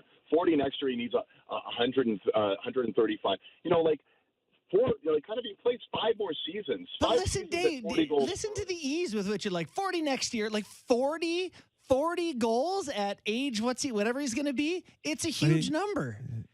He shoots the puck. I know he shoots it in the net a lot, and he's going to keep shooting it in the net. Yeah, he's going to. He just has to stay healthy, and he has to have the passion that you watch when he practices, as if he's scoring his first goal ever. It's not waning. Is he gonna? Well, but it will. Is he going to hold the Capitals hostage and be you have to keep me around during the years I'm getting 22 goals and not contributing defensively because I'm chasing these records? Yeah. For sure. And you say hostage, he puts butts in the seats. I mean, I think if a guy's pursuing 1,000 goals, that's going to be entertaining in its own right. I don't know. I mean, listen, that could be a horrible take, but it wouldn't shock me. I guess I'm just going to throw that out there. I'm past the shock too. He's a freak of nature. He's 37 and he's up against 24-year-olds and not I guess looking it's like at a bit his of a place. Kessel thing where I look at the guy and I'm like, he just looks like he's got the gray hair and his like beer belly, and he's just, well, not really beer belly, but you know what I mean? Like, Here's what you need to know. He's played 17 seasons. He's missed 47 games. The majority of those have been for suspension. yeah. So I say that. Hey. I might be wrong. And he hits. Yeah, and he's different. He's a different guy. Of course he is. He's the best goal scorer of all He's time. not Kessel avoiding it. He's going. Right. He's going after it. He's the aggressor. I know, most nights. I think that doesn't come back at some point. I don't know. It's unbelievable. I know it is. It is unbelievable, and he deserves. Okay, we'll let you get back to your prep work for Monday What he night. deserves. Hey, Kipper, what's the name of the show? It's called Monday Night with David Amber. With Roger. Roger Amber on David's Night Hockey. I'll have to try and rename it. All right, No, thanks so much for having me on. Rogers Monday Night Hockey, right? There it is. There it is. Ding, ding, ding, ding, ding, There ding, you go, well with done. David Amber and the crew. All right, guys. Have a great night. Thanks, DA. All right, thanks, man. Oh, he's got Keith Yandel on it, Cassie Campbell, Yeah, Anson Carter. and Anson Carter. It's a great show. Perfect. See, I didn't screw it up. I don't know. I know. And yeah, I believe you. Borny, I agree with you. The What? 1,000 is stupid. We're talking about, so even I just honestly, talking to DA, I and would still say this even with him think on. like everyone's just No, sure no, he's it's- going to score 94 more goals. I know. Hey, if he stays healthy. I know. not agree. But Yeah, that's but part of the if. Yeah, I that's know, of I course know. that's. But look, see, you listen to DA. He just said, 2 years from now, he said November 2024. He Yeah. thinks we're, doing. I think we're in the ballpark. Okay, so that's 100 goals from now in 2 years. That's 50 goals a year He's as a pace. yeah. You think he's going to keep scoring at that pace? He- Or sorry, I know it's 90. even if it's 1 goals now or 35, whatever it is. 37, he's in the ballpark of November, December, January No, the it's- following year. I think, at the end of that year, maybe you're talking, is he going to get it in the last games of the year? I just don't see him falling off the face of the earth here in the next 18 to 24 months. I don't. And I thought I would Yeah. 2.5, 3 years ago, but now it's that much closer, and he's doing it without Backstrom, which to me is the most, I think, amazing thing. I mean, Yeah. historically, Yari Curry with Gretzky, Bossy with your father-in-law, and Trottier. Like, you need big people around you, and Yeah. yet he looks like, no, just somebody get me the puck, and I'll be fine. Wayne Gretzky has the most goals in NHL history. His last year, he scored 9. It gets to a point where you're not the guy you were compared to the league. I don't even Even think for the you can- greatest of all time. But from a pure physical thing, yeah, Gretz's body was way more capable of quitting on him than Ovi's is. I don't know about that. I don't know. Why? He's just carrying so much weight. It's And I'm hilarious. not saying he's. He's Gretz's strong last as a bull. I know he is. Gretz's last year, he's still 62 points in 70 games. Yeah, I know. Yeah, Was it that's- 9 and That's not, 9 and 53. Yeah. and that's not good enough for him. No, but I'm still, talking it's goal like, scoring. yeah. Like I said, I'm still not even convinced he's breaking Gretz. I'm still not ready to There's go a lot there. of goals left, but It's a lot of it goals. is Ovi, and he is near the league in And- goals. So I should probably stuff. I've just, And then- I was on your side 2.5 years ago. Yeah. Trust me, I was. Come on, can he stay healthy? I actually did this same take to DA a couple of years Yeah. ago about how he wasn't going to get to Gretzky. So I'm going to eat that one. So it's funny though, because you were mentioning about if they're going to let him this is their whole destiny now, probably, right? That they're just going to be. Well, is that what they want to be, though? The team who just like. But after all that he's given to them, how could they not? Well, because they don't have to. Because they want to win championships and they But don't have to. But they're probably, we all talk about how they're on the downside of this. Like it's kind of flipping, like the window's closing. To me, if you are Ted Leon's, this is like the ideal scenario. I think it comes back to, will Ovi come back? Will he play out those twilight years in the chase for whatever the number is? Was It it last year- 1,000 was it for last year he less than signed $10 million. Last year he signed 5 years, was it? I think he's got 3 years after this year at 9.5 per season. News coming in: Trevor Moore, former Toronto Maple Leaf, He went. Oh, he's made $137 million in his career. Anyways, Trevor Moore was in the Muzzin deal, or was he in the Campbell deal? I honestly don't know. Sammy? I don't. I can't keep track of it. It doesn't even matter to me. They went that way. These players came this way. Okay, it doesn't really matter. I just because it was Grundstrom, Dursey, and a first-round pick for Muzzin. So he was in the Campbell. It was Campbell. Yep. He signed the official word is $4.2 million for 5 years. 4.2 per year for 5 years. Whoa. Funny, we had more That's on. That's a big ticket. Ticket. Oh my God, Michael Bunting's eyes just went. That's exactly where I was going with. Such a good point. So, I think Bunting has probably 3 or 4 more points than him. I think Moore probably plays more minutes than him. Maybe penalty kill. I don't know. I'll look it up. But Moore was with the Marlies when I was there. I gotta think. I like Moore here. Bunting's looking at that deal and going, really happy for you, pal. Yeah. Sending him a text. Congratulations on that one. We had so happy for you and your family. We had Moore on Hockey Central a couple of years ago, and I remember saying to him, signed a 2-year deal, $700,000 each. Like, just got to know, what's it feel like to, sign for that much money? Going from he was making in the minors like $50 a year to making $700, and he was like, I don't know, he basically said, I wanted to play for this contract. He's like, I want the real money. And this is it for him. He's got it. Not sure that he's that guy for the Kings. He's got 7 goals in 32 games this year so far. More 18 does. points. Yeah. 18 to Bunting's 21. Yeah, so he plays, I'm just looking up his time on ice here. 18? 18, 17, 16, 13. Like, he's just kind of, yeah. Yeah, no, never over 20. A couple times over 20. I'm just looking for his average here. He probably averages 17 and a half to Bunting's 15. Mm-hmm. So I would put that as the only thing he does more than Bunting would be probably killing penalties. Mm-hmm. So what kind of pace is Bunting on? Pace to play himself out of Toronto? I'm just wondering, if Bunting ends up with 50 points, which is probably very likely. Yeah, last year Moore had 17 goals and 48 points, and Bunting had 20 and 60 some. I don't know, but we talked about it yesterday. Bunting's next contract, did we not, or day before? And you kind of were more under the impression it was like a $3 million a year type of deal. Well, I'm looking at Trevor Moore, and if I'm Bunting and his rep, that's my ballpark. Let me go ahead and say this. That's an overpay. That's not a very good contract. That's an overpay. Like, shout out to Trevor Moore. It's great you got it. It's awesome. Yeah. But that's not a good contract. Expensive. Yeah. Like, is he going to have better years? They love him there, though, boys. They absolutely. Okay. They love him. Great. They love Bunting here, but I don't think they're giving him $20 million. Would they give him that deal? Would you sign Michael Bunting to that contract? No, I don't think he's driving the bus, right? He's the benefits he reaps playing by Matthews for 2 years. Woo. He's on the cover of Glory magazine. Glory. I like Bunting at 3 or 4 years. I do.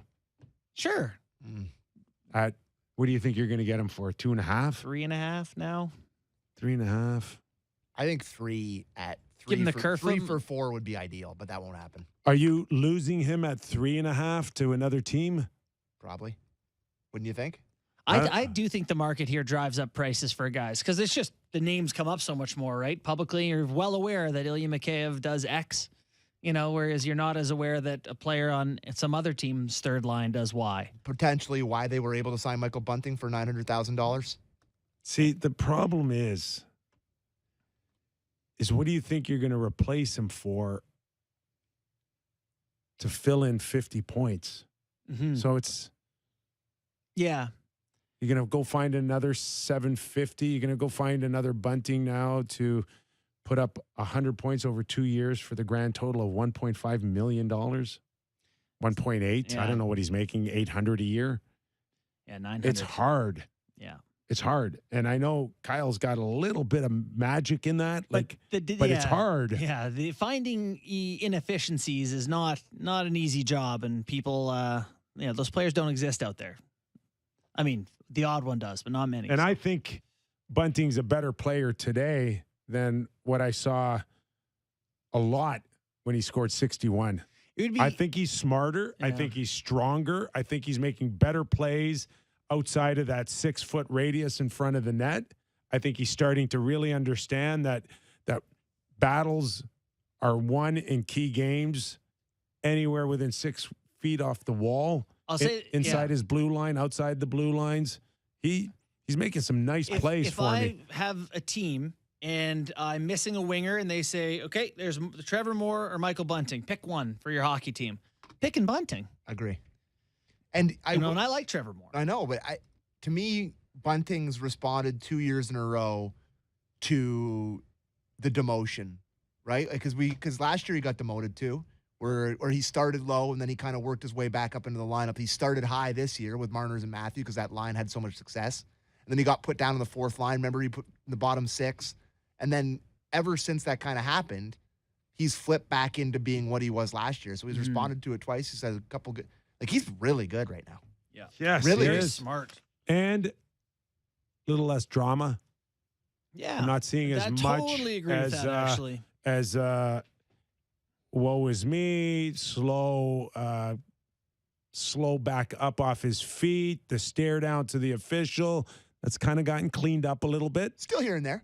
Still, yep. Well, I mean, it's but part better. of who he is, which It's never not going to be there. Yeah, exactly. So there's a lot of good stuff that Sheldon's been able to do with a few players, including Bunting here on this stretch. And we'll get to sample it again tonight against the New York Rangers. Playing the Rangers. So the Maple Leafs improved to 12-0-3 in their last 15, dating to November 12th, and moved within one game of matching the franchise record for the longest point streak. A mark set from the November 22nd to 26-03. Our good friend Jim Ralph was just in here, and he told me that Matt Sundin scored the winner in overtime. Was that Jim Ralph that was in here? I saw you giving a nice hug to someone. Yeah. Me and him worked together a long time on the broadcast. One of the best guys. You should have just brought him in Well, for you a should couple have just of sat by a mic. goals. What are you doing? You guys were talking to Amber. I would have dumped Amber for Jimmy Ralph. Oh, come on now. There's enough mic to go around. Yeah, he would have been great with, we could have had Amber and Ralphie talking. I could have gone for coffee. I like coffee too. Just leave Amber and Ralphie to do the show. I'm actually starving to death, boys. I think it might be time to end the show early today. Well, while we're talking about letting other people talk, we have Sheldon Keefe clips on Pierre Engvall and David Kemp, who've been very good when they're paired up. They're a good line. Why don't we talk about some depth scoring for the Leafs here and talk about Engvall and Kemp? I mean, anytime Engvall and Kemp have been together, that's been a successful pair for us. No matter really who's been on the other side. Kerfoot's speed and his own diligence defensively, I think gives us three guys there that can really defend well and make it hard on the opposition. It's nice to see them get some reward the other night offensively, but really the hallmark of that line is how they defend and how they transport the puck up the ice, and all three players I think are strong at that no matter what line they're on. Now, what I'm going to watch for tonight in the game is exactly what he's talking about, because the Leafs have turned into, once again, a dangerous team off the rush. Mm-hmm. And think about those first 3 weeks where we were just scratching our heads going, what are we watching here? How many of those Hail Mary 50-footers that we saw in the first 3 weeks, it's been cleaned up. Yeah. Really cleaned up nicely. Yeah, no, they're definitely a lot more short support, skated out of their own end pretty well. And the Rangers in the last 4 games have done a better job. And I did watch Rangers jersey, and we believe that the Devils have been the best rush team in the league this year. Yeah. And the Rangers found a way as the game progressed to really shut that down.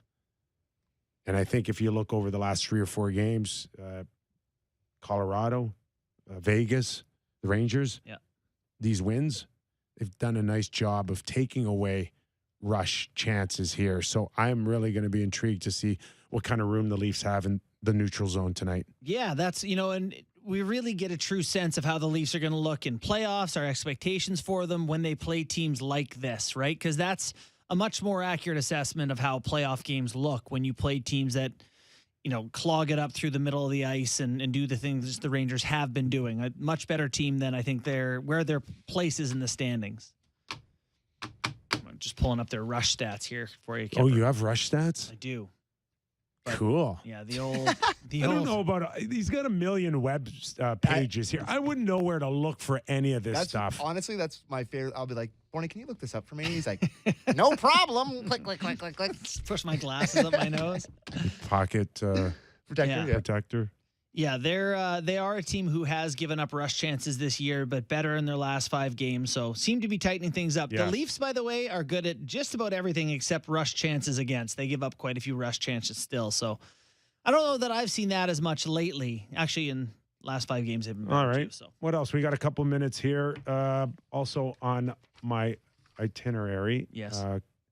Compliments of Sammy. Mm-hmm. Barry Trotz. On Darren Millard, my buddy Darren Millard's podcast, I think The Chirp. Correct. Barry Trotz said, not likely to coach this season. Oh, what a change of tone, Mr. Trotz.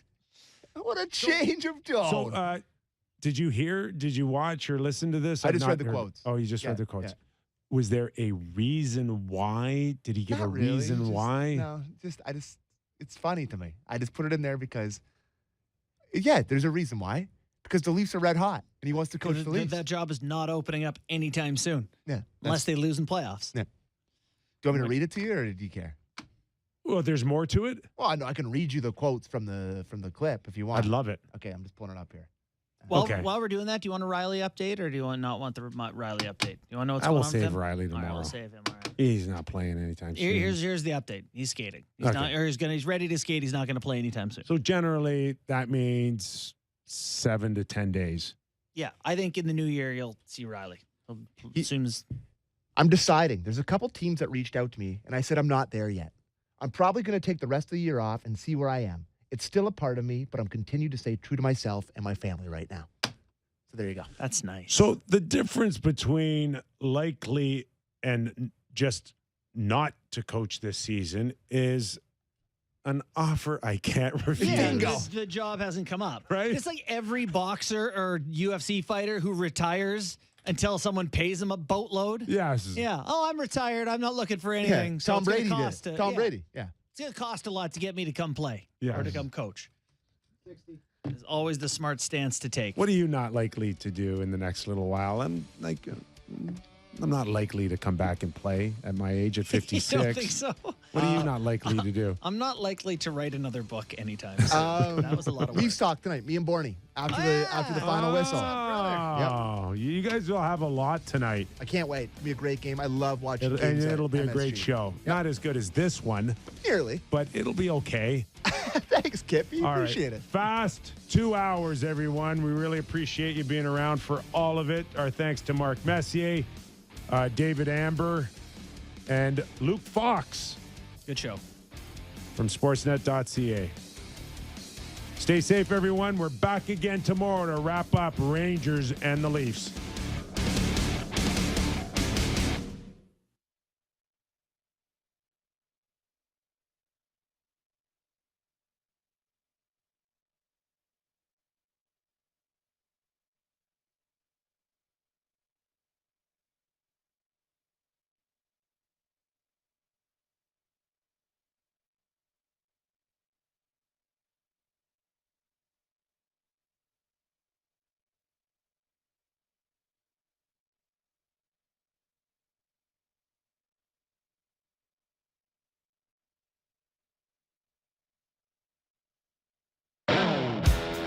There's a few things Canadians can bet on.